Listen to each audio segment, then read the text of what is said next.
Selanjutnya, tingginya angka kematian yang terjadi pada tenaga kesehatan akibat COVID-19 meresahkan. Oleh karena itu, Satgas COVID-19 pun membentuk bidang perlindungan tenaga kesehatan demi menekan angka kematian. Selengkapnya dalam laporan khas Selamat Siang Indonesia.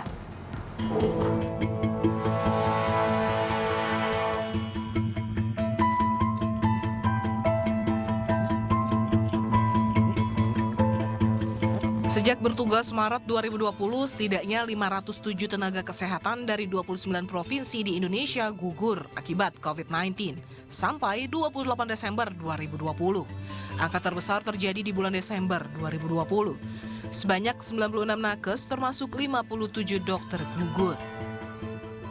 Untuk mengetahui keseharian para tenaga kesehatan ini, Timnet mewawancarai salah satu dokter yang pernah bertugas di Wisma Atlet. Seperti apa bidang perlindungan terhadap nakes yang berjalan sejauh ini? Perkenalkan, Dr. Sarah Castellani. Nama saya Sarah Castellani. Saya adalah seorang dokter dari kepolisian. Pada saat ini saya berdinas di Bityankes Pusdokes Polri. Saya sempat ditugaskan untuk berdinas di Rumah Sakit Darurat COVID Wisma Atlet dari tanggal 23 April sampai dengan 10 Juni 2020. Dr. Sarah sempat bertugas di Wisma Atlet selama 1 bulan. Setelah itu jalani 14 hari untuk karantina mandiri sebelum akhirnya kembali bertemu keluarganya di rumah. Selain berprofesi sebagai dokter, Sarah juga merupakan ibu anak satu yang harus rela berpisah dengan anaknya selama masa tugas di Wisma Atlet.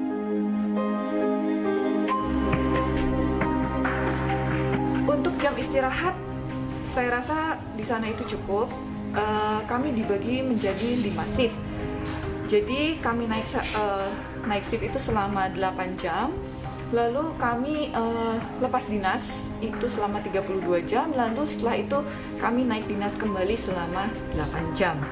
Untuk libur panjang ataupun cuti panjang itu tidak ada. Jadi kami tetap berdinas. Yang lain libur itu kami tetap naik dinas sesuai dengan shift kami.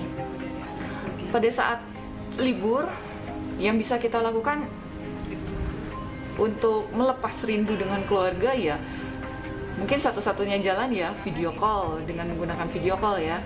Karena otomatis setelah kita masuk ke Wisma Atlet tersebut, kita tidak bisa berhubungan lagi dengan dunia luar. Jadi kita tidak bisa bertemu dengan keluarga.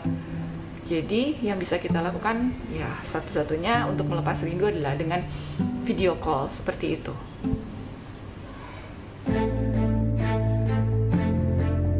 Tentunya selama masa tugas di Wisma Atlet, Sarah dan rekan-rekan tenaga kesehatan lainnya tinggal sementara di tempat tinggal khusus tenaga kesehatan. Setelah selesai dinas di Wisma Atlet pun, Sarah harus segera kembali berdinas di satuannya sesuai dengan surat perintah.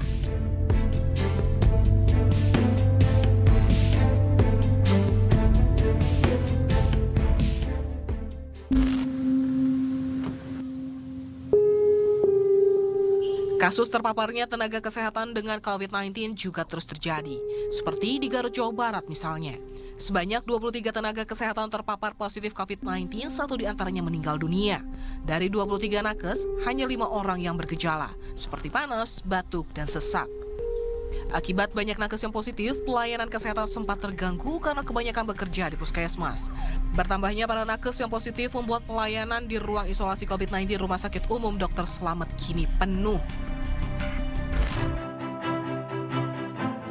Hal inilah yang membuat Satgas COVID membentuk bidang perlindungan tenaga kesehatan pada Satuan Tugas Penanganan COVID-19 Nasional. Tujuannya untuk mengatur mekanisme waktu istirahat dan libur bagi tenaga kesehatan.